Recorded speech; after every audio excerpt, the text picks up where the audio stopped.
Dear Ambassador Burns, respected excellencies, dear guests from Greece, respected representatives from the business sector, dear colleagues, I have several colleagues here from my cabinet, ladies and gentlemen, very hard work to be done. I can do quite a lot, but not address among friends.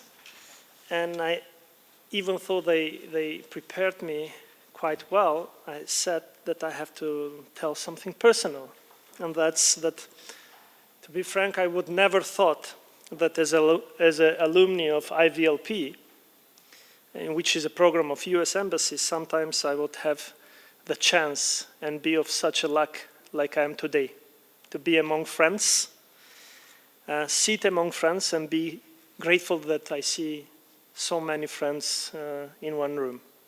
So thanks, Ms. Ambassador, first for letting me or having the chance of being a member of IVLP program for small and business development back 10 years ago. And secondly, making this possible. Both American Chambers of Commerce on both sides.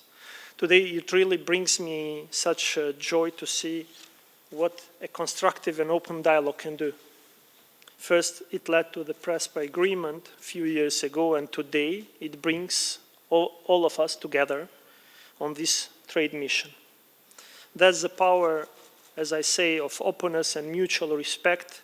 It can only bring prospect and mutual growth. So huge thanks and congratulations to the American Chambers of Commerce of both countries for organizing this first trade mission and for creating the space where we can talk about the opportunities and potential for investment in our country, but as well share ideas of how we can grow together as a region. Thank you for being the ambassadors and spreading the good word of mouth about the potential of investing in North Macedonia, as well as outlining our achievements, projects and future plans in both public and private sector. In the past years, we are witnessing the full potential of friendship and how it can benefit everyone when good intentions and understanding are put together before disagreements. And I think that's something to be spread on. While we are seeing growth in the economic cooperation between the two countries, I believe that there is so much potential to be explored, and I hope today we will open doors for sharing ideas, possibilities, for investment, talking about regional cooperation, value chain in our region. This government, the government of North Macedonia, sees the business sector and investors in our country as a partner. We build strong and honest relations, and that brings results. A few years ago, we erased the differences between domestic and foreign companies, and all companies operating in our country receive the same opportunities, because we thought that this is something to be done and provide an equal opportunities for all. To apply for and to receive state aid is a process which is completely open and transparent. Each company, each stakeholder is aware in advance of the support they can expect when making an investment.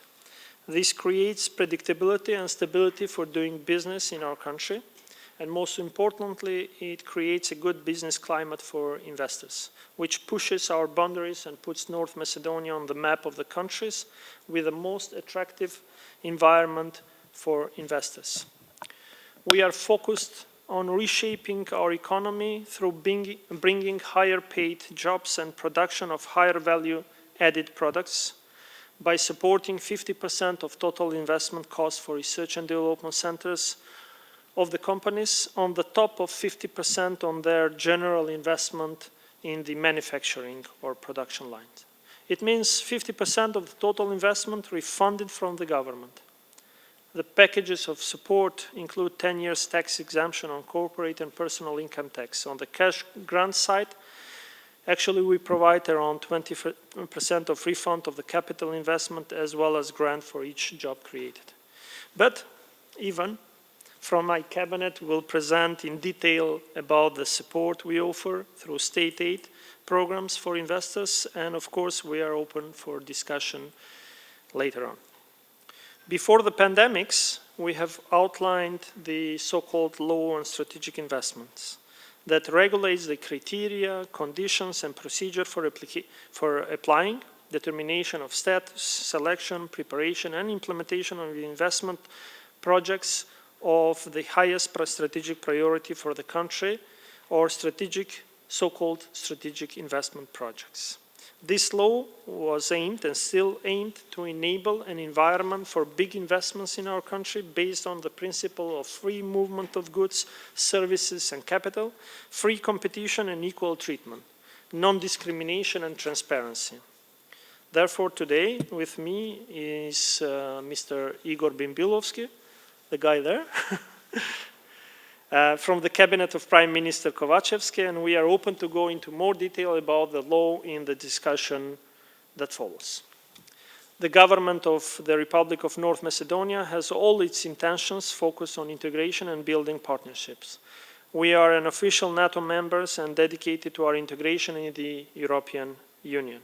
While working towards this goal, we are constantly improving our domestic regulations and policies to be prepared and meet the European standards and to enable good business climate in our country, as we are working towards strengthening our domestic economy so that once EU doors will be opened, our economy to be competitive and prepared. Being on the doorsteps of the European Union, we offer a unique opportunity for market placing as well as strong supply chain that can be spread through the Western Balkans. My hope and vision for our region in this post-COVID period lies in capitalizing on the full potential of nearshoring that has shown to be a necessity that surfaced in the face of the pandemics, when the far-reached international suppliers have failed to deliver what had become obvious more than ever in the opportunity that lies in the regional value chains that can generate economic stability and growth for all of us. Thank you, Evkaristopoli, Blagodaram, и Фалимдерит, again for being here today. Together we can create a vision and make a prosperous and sustainable future for our region and our citizens. Thank you.